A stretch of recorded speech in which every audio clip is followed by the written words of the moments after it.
বারবার বলছি, ভেতরে যারা দীর্ঘক্ষণ ছবি তুলে দেরি করছেন, আপনারা একটু মঞ্চ ত্যাগ করুন দেখার পর, কারণ আপনার পেছনে লোক রয়েছে, তাদেরকে তো প্রবেশ করতে দেবেন। এটা কি ধরনের? আপনারা যদি দীর্ঘক্ষণ দাঁড়িয়ে ছবি তুলে অযথা দেরি করেন, আমাদের তো দর্শনার্থী প্রবেশ করতে পারছে না।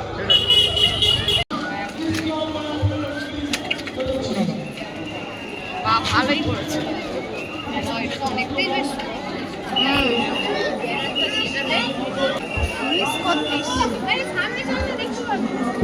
এখান থেকে চলে আসো, আগিয়ে যান, আগিয়ে যান।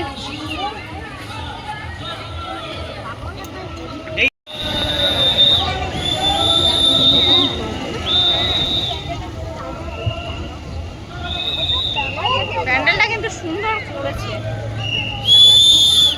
চলুন এগিয়ে আসুন, দাঁড়াবেন না। এগিয়ে চলো।